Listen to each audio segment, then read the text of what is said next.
금요 경건의 시간입니다. 이 시간 기도하고 경건에 시작하도록 하겠습니다. 이 시간도 성삼일체 하나님께만 영광과 존귀와 감사와 찬송을 올려드립니다. 오늘도 한 주를 마무리하는 금요일입니다. 삶 가운데 늘 우리 함께 하신 하나님의 크신 은혜와 사랑에 감사합니다.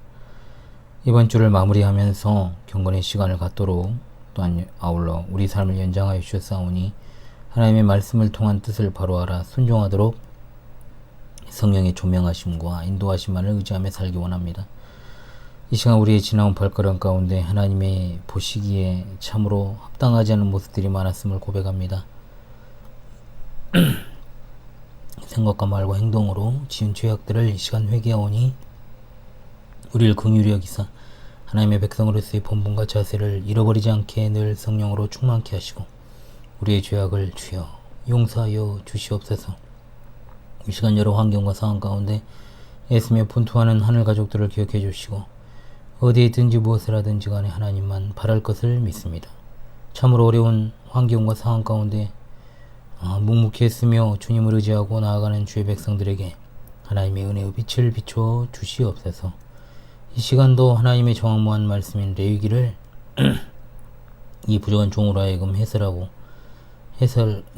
해설하게 하셨습니다. 전한 종에게 은혜를 더하시고 듣는 이들의 마음을 성령께서 조명하사 하나님께만 오직 소망을 두고 순종하며 살아갈 수 있게 도와주시옵소서. 우리 주 예수 그리스도 이름으로 기도합니다. 아멘. 예, 죄송합니다. 목이 좀 안 좋네요. 원래는 제가 금요일에 좀 녹화를 해서 올리든지 아니면 목요일 실시간 방송이 있는 날인데 끝나고 좀 올리려고 그랬는데 제가 좀 갑자기 지인한테 좀 일이 생겨가지고 마음도 그렇고 지금 또 늦게 좀 가봐야 될 것 같기도 하고 그래서 그래서 제가 부득불 좀 이렇게 하나님의 주권 녹화와 달아가지고 이렇게 좀 녹화를 해서 올리니까요. 좀 현장감은 좀 떨어질 수 있지만은 굉장히 중요한 오늘 레위기 마지막 장을 이제 다루는 날이니까 여러분들이 이해를 해주실 거라고 생각을 합니다. 찬송가 82장, 통일 찬송가 90장입니다. 찬송가 82장, 통일 찬송가 90장입니다. 성부의 어린 양이 죄 지고 가시니 내 몸에 당할 형벌 다 대신하셨네. 내 죄가 추악하나 그 피로 씻으면 눈같이 희게 되어 티 하나 없으리. 내 죄를 회개할 때 용서해 주시고 병든 몸 고쳐주사 새 생명 주시네. 내 속에 쌓인 근심 한없이 크건만 주 친히 벗겨주사 위로해 주시네. 내 주를 의지하니 내 마음이 편하고 주 나를 붙드시니 내 앞길 환하다. 임마누엘 주 예수 끝없는 그 사랑 그 향기 바람 타고 온 땅에 퍼지네.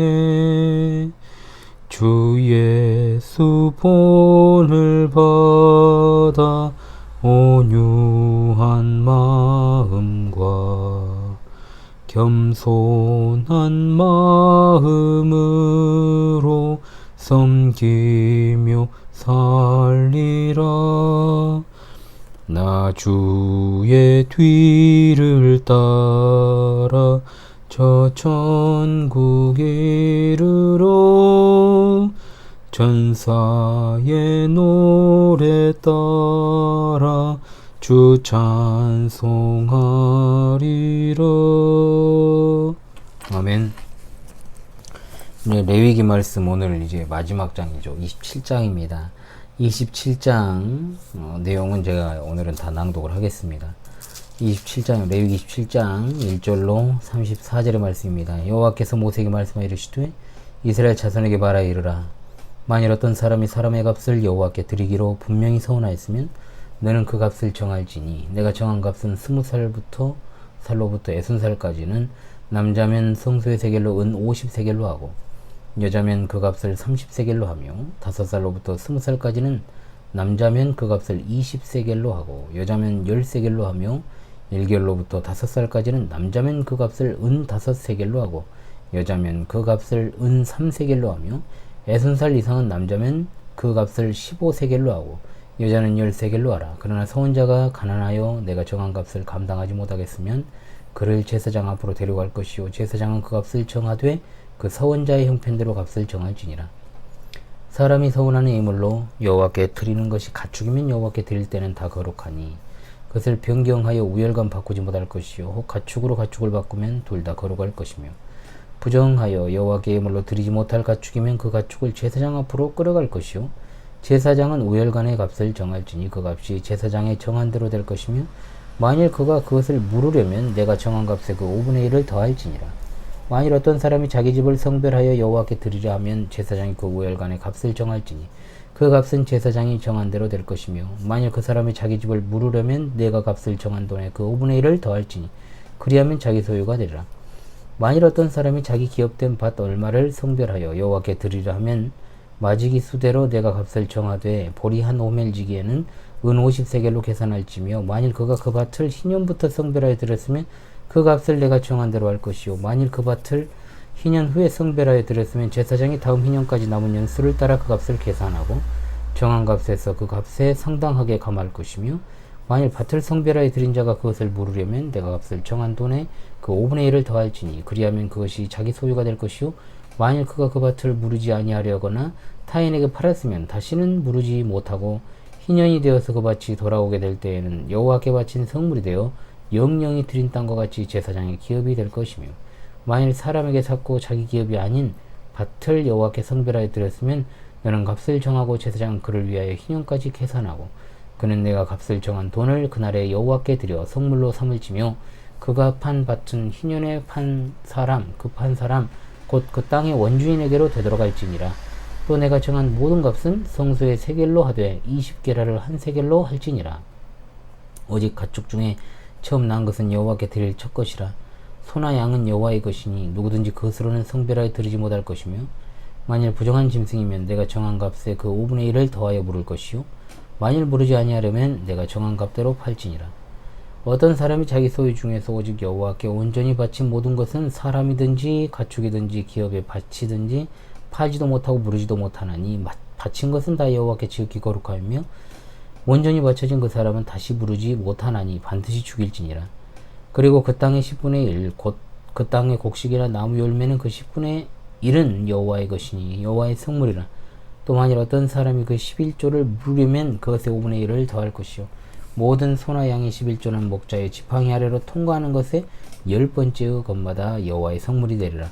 그 의열을 가리거나 바꾸거나 하지 말라. 바꾸면 둘 다 거룩하리니 무르지 못하리라. 이것은 여호와께서 시내 산에서 이스라엘 자손을 위해서 모세에게 명령하신 계명이니라. 아멘. 예, 레위기 마지막 장 27장까지 왔네요. 오늘도 여기에 나타나는 규례들은 하나님께 바쳐진 사람, 동물, 집, 밭에 대한 규례, 그리고 가축의 첫 새끼, 아주 바친 것이나 또 11조에 대한 규례로 이것은 26장의 축복과 저주의 내용과 관련이 없다라고 생각할 수 있습니다만은 26장과의 관계 속에서 27장을 보게 되면 이스라엘 백성들의 하나님께 대한 서원이라고 볼 수 있고 26장은 하나님께서 이스라엘 백성을 향한 서원, 하나님께서 그의 백성을 향하신 것이기 때문에 서원이라는 말보다는 백성들에게 행하실 일들에 대한 선언이라고 보는 것이 옳습니다. 그러나 이 두 가지를 같은 서원의 맥락에서 본다면 이해가 빠를 것입니다. 27장의 머리말과 꼬리말을 제외하면 크게 세 부분입니다. 서원에 관한 문제를 다루는 2절로 13절, 헌납에 관한 문제를 다루는 14절로 25절, 만일 어떤 사람이라는 말로 단락구조가 이제 명확해지고 있죠. 자, 1절로 2절의 시작 부분 한번 보도록 하겠습니다. 서원은 성경에서 죽음이나 엄청난 공경에 빠진 자가 하나님의 도우심을 간구하는 것과 더불어 구원하여 주신다면 하나님께 어떤 것을 바친다거나 또는 특정한 일을 하는 것을 서원이라 그럽니다. 야곱은 형에게서 피신하던 중에 하나님께 서원하기를 자신을 무사히 집으로 데려다 주시면 11조를 바치겠다고 조건부 서원을 했죠. 요나는 물고기 뱃속에서 서원하기도 했습니다. 그런데 서원할 때의 위기의 순간들이 끝나게 되면 그 서원한 것에 대해서 잊어버리거나 그대로 서원을 실행하지 않는 경우들이 있었습니다. 그러나 성경은 분명히 경고하죠. 내가 하나님께 서원하였거든 갚기를 더디게 말라. 하나님은 우매자를 기뻐하지 아니하시나니 서원한 것을 갚으라. 서원하고 갚지 아니하는 것보다 서원하지 아니하는 것이 나으니라고 전도서 5장 4절로 5절에 말씀하고 있습니다. 그러므로 레위기 27장의 목적은 서원하게 하려는 게 아니고 성급한 서원을 갖다가 자제시키려는 목적. 27장의 전반적인 가르침은 서원자의 마음이 바뀌어 서원을 없이하고자 할 경우에 본래 바치기로 서원했던 것보다 더욱 비싼 값을 치를 것을 요구하거나 아니면 마음이 바뀐 자에게 벌칙을 부여하여 이스라엘이 일단 약속한 서원을 성취할 것을 요구하십니다. 어떤 사람이 자신이 약속한 동물 외에 다른 동물로 대체하려고 하면 그는 이 둘 모두를 잃게 됩니다. 또한 그가 서원한 재산을 물으려면 본래의 가격의 20%, 즉 5분의 1을 지불해야 했습니다. 본론으로 들어가서 첫 번째, 사람과 동물의 서원에 대해서 살펴봅시다. 먼저 2절에서 8절은 사람의 서원입니다. 서원의 가장 기본적인 것은 하나님을 섬기기 위해 자신을 헌신하는 것이죠. 그러나 하나님께 봉사하는 것은 레위인들과 제사장에게만 허락된 특권이기 때문에 서원한 자들은 그 서원한 것을 갚기 위해 값을 지불해야만 했습니다. 20세 이상 성인 남자 종의 적절한 가격은 50세겔, 5살부터 20세까지 남자 종의 가격은 20세겔, 요셉이 종으로 팔릴 때가 17살이었죠. 여자 종들은 통상 남자 종보다 낮은 가격으로 시장에서 팔렸습니다. 따라서 여자들이 서원했을 경우에는 남자들 가격의 퍼센티지로 따지면 50%에서 67% 정도를 지불했죠. 그런데 여기 정말로 5살 미만 아이들까지 나오는 것으로 봐서 이스라엘 성인 남자뿐만 아니라 자신의 가족까지 하나님께 드리겠다고 서원한 것으로 보여요. 그런데 여기 나타나는 가격은 진짜 비쌉니다. 왜냐하면 이 당시 구약시대 노동자의 한 달 평균 임금이 1세겔이거든요. 1세겔. 그러면 여기 나오는 액수를 지불할 수 있는 사람은 거의 극소수에 불과했다는 거죠. 따라서 하나님께 드린 서원은 아주 특별한 상황에서 드물게 했다는 것.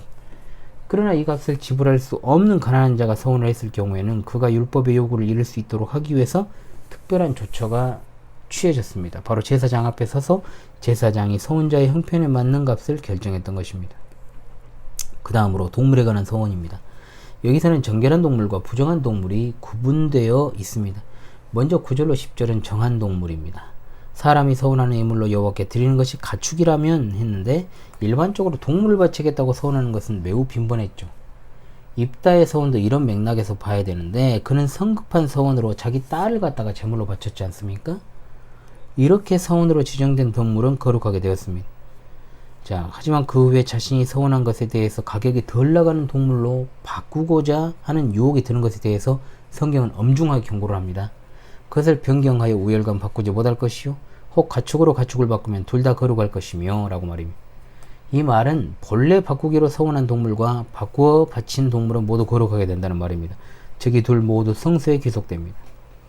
그 다음으로 부정한 동물에 대한 서원이죠. 11절로 13절에 나오는 부정한 동물에 대한 서원은 이상하게 보일 수도 있어요. 일반 백성은 성소에서 섬길 수 없습니다. 그러나 성소에서 섬기는 하나님의 종으로 자신을 서원으로 바칠 수 있었던 것과 같은 원리에서 부정한 동물도 제사로 드릴 수는 없지만 서원의 제물은 될 수가 있었다는 거죠. 이렇게 바친 동물들은 제사장의 필요에 따라서 사용되기도 했고 때로는 제사장들이 팔아서 자신들의 필요를 채우기도 했습니다. 하지만 서원한 자가 이 동물을 계속 소유하기 원할 경우에는 제사장이 매긴 가격의 5분의 1을 추가해서 물을 수 있었다라고 말합니다. 그 다음으로 집과 밭의 헌납에 관한 규례입니다. 14절로 24절의 말씀입니다. 먼저는 집의 헌납입니다. 14절에서는 이제 새로운 단락이 시작되는데 만일이라는 단어로 시작됩니다. 이 단어는 사람과 동물의 서원 애물을 다루는 2절로 13절과 집이나 밭과 정말 같은 무생물을 헌납하는 14절로 24절의 단락을 구분하는 기능을 하고 있습니다. 14절에서 24절에 나오는 성별하다는 서운하다는 말보다 더 포괄적인 말로 사용된 것입니다. 사람이 집이나 밭을 성별했다는 것은 성소에 이것을 헌납했음을 의미합니다. 성별하다는 문자적으로 거룩하게 하다는 말이죠. 명백히 서원과 동일한 효과를 지니는데 따라서 구별한 사물은 거룩하게 되었습니다. 14절은 문자적으로 만일 사람이 자기 집을 성별하여 여호와께 드리려면으로 번역할 수 있습니다. 결과적으로 구별한 집은 성소의 소유가 되었고 제사장들은 이것을 원하는 대로 처분할 수 있었습니다. 만일 이것을 바친 자가 자기 자신의 집을 그대로 소유하기 원한다면 그는 제사장이 매긴 값의 5분의 1을 더해서 그 집을 보유할 수 있었죠. 여기서 언급된 집은 아마도 가족의 기업으로 간주되지 않는 성내의 집으로 볼 수 있습니다. 그 다음으로 이제 밭의 헌납입니다. 자, 밭을 성별하여 드리는 경우에는 시끄럽네요, 진짜. 바깥이 창문을 열어놓고 있으니 그렇습니다. 희년의 본래 주인에게 반환되어야 하기 때문에 집을 구별하는 것보다 복잡합니다. 성내의 집과 그 집이 서 있는 땅은 가족의 재산이고 따라서 성소에 함부로 바칠 수가 없습니다. 만일 그의 땅의 일부를 하나님께 헌납했을 경우에 그는 반드시 희년이 되기 전에 제사장이 매긴 가격에 5분의 1을 더하여 값을 지불하므로 땅을 물려야 됩니다. 여기 마지기수대로 내가 값을 정하되 보리 한 호멜지기에는 은 50세겔로 계산할지며 라고 했습니다. 마지기수라는 말은 이제 뿌리는 씨의 양대로란 말입니다. 우리는 한 말의 씨를 뿌리는 논밭의 넓이를 한 마지기라고 이제 불렀습니다. 한 호멜지기라는 말은 씨를 한 호멜 뿌리는 넓이의 땅이라는 뜻입니다. 호멜은 10에 바로 약 220리터 분량이에요. 그러니까 이 한 호멜지기 밭의 값은 은 50세겔이었다는 거죠. 자, 희년이 되기까지 땅을 속하지 못하면 그 땅은 제사장의 기업이 되었고 그 땅은 영령이 드린 땅과 같이 제사장의 기업이 되었습니다. 자, 영령이 드린다는 말은 성소나 하나님께 전적으로 바쳐 결코 반환될 수 없는 사람이나 사물을 지칭한 것입니다. 20절은 땅이 제사장에게 전적으로 귀속되는 상황을 언급하는데 자기 밭을 성별한 후 그 밭을 타인에게 팔았을 경우에 그 밭은 제사장의 기업이 되었습니다. 어떻게 그가 성소에 바친 땅을 팔 수 있었는가 정확하지만 제사장은 성소 사역으로 인해서 땅을 경작할 시간이 없죠. 밭을 구별해서 드린 자가 계속해서 그 밭을 경작했고 또한 매년 제사장이 지정한 가격을 밭의 소출로 지불해야만 했습니다. 그러나 만일 그 밭이 성소에 구별해 드린 것이라는 사실을 감추고 그 밭을 다른 사람에게 팔면 희년에도 그에게 반환되지 않고 영원히 성소에 기속되었습니다. 22절 24절 자기 가족의 소유가 아닌 밭을 사서 이를 구별해서 드리는 경우를 소개합니다. 이 밭은 희년 전에는 언제라도 이를 산 자가 여호와께 성별해 드릴 수 있었고 이 경우에 제사장이 매긴 밭의 가격은 즉각적으로 지불되어야 했습니다. 하지만 자기 밭이 아닌 것을 성별해 드렸기 때문에 희년의 이 밭은 본래 주인에게 반환됩니다. 1세겔은 이제 12g 정도 되는데 지역마다 그 기준에 차이가 있다고 해요. 따라서 성소에 성별하여 바칠 때는 성소의 세겔로 지불되었다. 1세겔은 20게라입니다. 한 게라는 0.57g, 세겔의 20분의 1이죠. 11.4g으로 12g이 약간 못됩니다. 그 다음으로 세 번째로 이제 서원에 관한 다양한 규례가 26절로 33절에 나옵니다. 먼저는 초태생 26절에서 27절인데 초태생의 동물은 자동적으로 하나님의 것이므로 여호와께 서원으로 드릴 수 없습니다. 부정한 동물의 초태생도 마찬가지입니다. 하나님의 것입니다. 만일 그 소유주가 이를 속하려면 원래 가격의 5분의 1을 얹어 속해야 됩니다. 그러나 만일 그 부정한 짐승을 속하지 아니하려면 그 짐승을 팔아 그 금액을 여호와께 드려야 되는 거죠. 출애굽기에는 부정한 동물의 초태생은 어린 양으로 속하거나 죽여야 한다고 규정하는데 여기서는 이제 완화되었다는 것을 알 수 있습니다. 그 다음으로 여호와께 바친 모든 것입니다. 자, 온전히 바쳤다는 말은 히브리어로 헤렘입니다. 저주받은 것, 없애기 위해 바쳐진 것이란 뜻을 지녀요. 일반적으로 서원의 예물과는 다르게 파멸을 위해 바쳐진 것, 특별히 죽임당하기로 결정된 것들을 가리킵니다. 주로 우상 숭배자, 또 그런 성읍, 또 신성모독자, 또는 그런 자의 재산 이런 것들에 적용된 거죠. 전적으로 훨씬 더 엄숙하게 반환될 수 없는 것을 가리키는 것이죠. 이것은 가나안에 대한 하나님의 심판에서 나타나는데 이스라엘의 모든 적들과 그의 소유는 하나님께 바쳐져야 했습니다. 그리고 마지막으로 11조가 등장하죠. 11조는 아주 오래전부터 나와요. 아브라함이 멜기세덱에게 11조를 바친 일, 야곱이 서원해서 하나님께 11조 서원한 것, 레위기에서 또 11조가 나옵니다. 자, 밭이나 나무에서 나온 모든 소산물의 10분의 1은 하나님께 바쳐야 됩니다. 11조를 속하려면 5분의 1을 더하여 속하게 하므로 이 법은 11조를 대체하려는 모든 시도를 억제하죠. 소나 양도 역시 하나님께 드려야 됩니다. 동물의 경우는 일렬로 딱 정렬해가지고 매 10째 동물들을 막대로 지정해서 하나님께 드립니다. 이 법은 일부러 10번째 상태 나쁜 가축이 선택되도록 조작하는 것을 막기 위해서 목자나 주인이 의도적으로 정렬시키는 것을 금합니다. 이 동물은 거룩에 졌고 다른 가축으로 대체가 되지 않습니다. 이스라엘 백성이 바치는 11조는 레위인의 소유가 되었고 레위인은 다시 자신들의 11조를 제사장에게 바쳤습니다. 이 모든 내용은 하나님께서 시내산에서 이스라엘 자손을 위해 모세에게 명하신 계명이었습니다. 아멘. 레위기 27장을 통해서 얻을 교훈을 끝으로 레위기 강설의 마지막을 장식할까 합니다. 첫째로 우리는 모든 것이 하나님의 소유임을 마음에 새겨야 될 것입니다. 아멘. 다윗은 여호와의 광대하심과 권능과 영광과 이김과 위엄이 다 주께 속하였사오니 천지에 있는 것이 다 주의 것이로소이다. 여호와여 주권도 하나님께 속하였사오니 주는 높으사 만유의 머리심이니이다 라고 했습니다. 시편 24편 1절에 그는 또 성령의 감동으로 말하기를 땅과 거기 충만한 것과 세계와 그 중에 거하는 자가 다 여호와의 것이로다. 아멘. 우린 천지에 있는 모든 것이 다 하나님의 소유임을 명심합시다. 아멘. 둘째로 우리는 하나님께 우리 자신을 먼저 드려야 됩니다. 본장 1절에서 이제 8절에 사람 바치는 규례가 나오는데 그것은 성소에 봉사하는 것을 말한다고 했어요. 신약의 성도는 더욱더 분명하게 모두가 다 자신을 하나님께 드려야 됩니다. 우리는 우리의 유일한 중보자이시자 대제사장이시자 화목제물이 되신 주 예수 그리스도의 십자가의 은혜로 구원받았기 때문입니다. 로마서 12장 1절에 그러므로 형제들아 내가 하나님의 모든 자비하심으로 너희를 구원하노니 너희 몸을 하나님이 기뻐하시는 거룩한 산 제물로 드리라. 이는 너희가 드릴 영적 예배니라 했어요.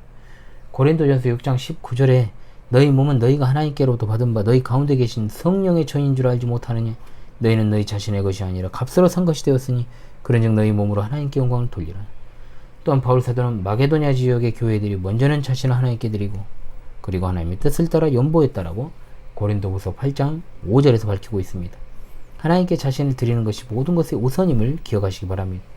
셋째로 우리는 우리 소유물을 즐거이 하나님께 드려야 됩니다.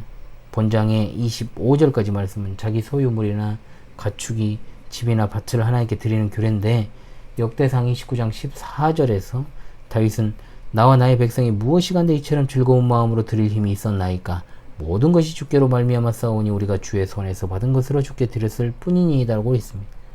바울 사도는 고린도 교인들에게 오직 너희는 믿음과 말과 지식과 모든 간절함과 우리를 사랑하는 이 모든 일에 대해서도 가르치기를 각각 그 마음에 정한 대로 할 것이요 인색함으로나 억지로 하지 말지니 하나님은 즐겨내는 자를 사랑하시느라고 했습니다.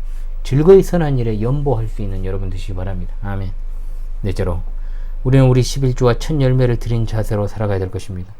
말라기 3장 8절로 12절도 11조와 헌물이 하나님의 것이므로 하나님의 11조를 드리라고 강조하고 그것을 드리지 않는 자는 하나님의 것을 도적질한 것이라고 말씀하시며 너희가 저주를 받을 것이라고 했죠. 자, 성경에는 하나님을 시험하지 말라고 했지만 하나님을 시험하라는 말이 두 군데 딱 나옵니다. 하나가 말라기 3장 10절에 11조로 하나님을 시험하라. 11조를 강요받아 하는 성도와 자발적으로 정말로 내게 주어진 모든 것이 하나님의 선물이요 또 그것이 하나님의 것이라는 생각으로 살아가는 청직이 된 성도는 절대로 어떤 11조와 같은 것들에 의해서 무슨 시험이 든다거나 그렇게 하지 않습니다. 절대로. 이런 어떤 성경적 가르침을 말하기가 조심스러운 이유는 일단은 이런 말 하면은 교인들은 성헌금을 강조하는구나 이렇게 생각을 해버립니다. 저는 광주 신실한 교회에서 지금까지 목회를 하면서 직간접적으로 헌금하라고 말한 적이 없어요. 앞으로도 그럴 겁니다. 마지막 때까지도. 누가복음 11장 42절에 주님은 바리새인들을 책망하시면서 11조를 행하라고 하시죠. 11조는 명령이 아닙니다. 그러나 주님이 11조를 하라고 했음을 기억합시다. 어떤 조직이 되었든 간에 여러분 생각해 보십시오. 회비나 잔조금이 없으면 운영이 안 되잖아요, 여러분. 교회의 존속을 위해서 연보와 11조는 필수적인 겁니다. 온전한 11조라는 말은 숫자적 10분의 1이 아니고 진정으로 자발적으로 하나님께 드리는 정말로 헌금의 최소한의 원리를 말하는 겁니다. 아울러 그 11조의 조자는 세금 조자가 아니잖아요. 가지 조자입니다. 전체가 하나를 드림으로 이 전체가 하나님의 소유임을 드러내는 것임을 우리가 잊지 말아야 됩니다. 이와 같은 성도들의 생명, 즉 피와 땀과 눈물로 이루어진 이 물질을 절대로 교회는 함부로 쓰지 않아야 되고 정말로 아끼고 이것을 사랑하는 것이 목회자와 교회 직원들의 자세가 되어야 될 줄로 믿습니다. 아멘. 예, 오늘 찬송가는 좀 생략을 하겠습니다. 여러분, 제가 목도 아프고 요즘 코도 막 막히는 것이 좀 오늘은 좀 부득불 찬송을 좀 생략을 하겠습니다. 바로 광고 드리겠습니다. 원래는 제가 목요일 실시간 소통 방송을 마치고 나서 경건회를 찍어서 올리려고 그렇게 했습니다만 그렇게 하지 못했습니다, 여러분. 그래서 제가 미리 이렇게 찍어서 올리는 사정이 좀 있다는 것을 좀 부득불 좀 말씀을 드리고요. 여기에 대해서는 나중에 제가 또 아마 방송에서 언급하는 일이 있을 것입니다, 여러분. 그래서 좀 그것을 생각해 주시고 감안해 주시면 좋겠습니다. 2월이 시작되고 벌써 한 주가 순살같이 지나갔습니다.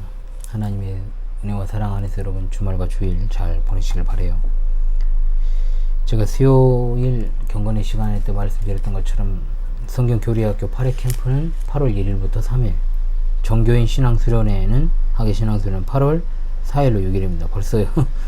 이번이 제가 본교회에서만 진행하는 19번째 신앙수련회입니다. 제가 2009년부터는 여름에 빠짐없이 사역을 해왔습니다. 9, 10, 11, 12, 13, 14, 15, 16, 17, 18, 19, 20, 21, 22, 23 15년 연속으로 제가 여름, 겨울에 한 번도 빠짐없이 제가 그렇게 수련회를 진행을 했습니다. 본교회에서만 이제 19번째 수련회가 되겠는데요.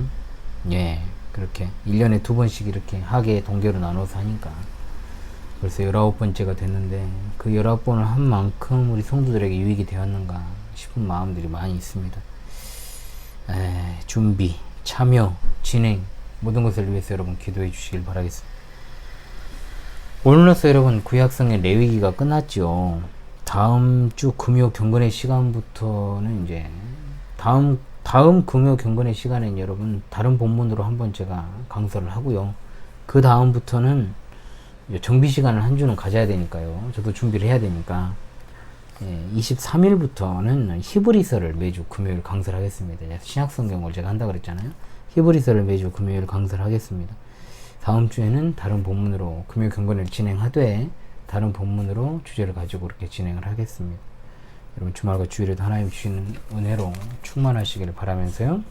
제가 기도하고 금요 경건을 마치도록 하겠습니다. 기도합니다. 우리 하나님 참으로 감사합니다.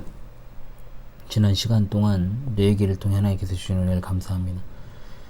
모든 것이 하나님의 소유요 하나님께 우리 자신과 소유물을 드림으로 모든 것이 하나님의 것임을 드러내게 하시고 어떤 열매 맺는 삶으로 하나님께 영광을 돌리게 하옵소서. 이번 주도 하나님의 은혜 가운데 마무리하게 됩니다. 주신 시간마다 우리에게 속한 모든 지체들과 늘 함께 해주셔서 감사합니다. 여러가지 공간 환경과 상황에 지치지 않게 하시고 언제 어디에서나 하나님의 귀한 뜻과 사명을 수행하는 일에 부족함이 없는 자들이 되게 하시며 하나님의 함께 하심과 주시는 말씀에 있어 늘 깨어있게 하시고 또한 말씀을 받아 순종하게 하시며 시대를 잘 분별하여서 신실한 믿음 잘 준비하고 마지막 시대 순교적 신앙으로 살아가다가 영광 중에 다시 오실 주님 잘 맞이할 수 있게 도와주시옵소서. 이 밤에도 평안한 힘을 주시고 밝은 새 아침을 열어주시며 주말과 주일에도 하나님이 함께 하심으로 예배와 교제를 통해 주일을 누리고 영적인 쉼을 얻으며 육신도 회복될 수 있게 도와주시옵소서. 어려운 상과 환경에 놓여있고 병상에서 회복 가운데 있는 주의 백성들의 삶의 애환과 고통을 살펴주시기를 간절히 원하오니 안위하여 주시고 치료하여 주시며 회복시켜 주시기를 원합니다. 무엇보다 진리 전쟁의 시대에 영적으로 권고한 이들을 붙어서 주의 보호하심 아래 영적인 쉼을 얻고 안위하여 주시옵소서. 극도로 혼란한 때를 맞이했습니다. 성도의 마음을 붙어서 흔들리지 않게 하시고 안위하시고 위로와 평강 넘치게 하옵소서. 우리 주님 영광 중에 다시 오는 그날을 간절히 대망합니다. 새롭게 강설할 본문을 통해서도 하나님 우리에게 밝히 하나님의 뜻을 보여주시옵소서. 우리 주 예수 그리스도 이름으로 기도합니다. 아멘.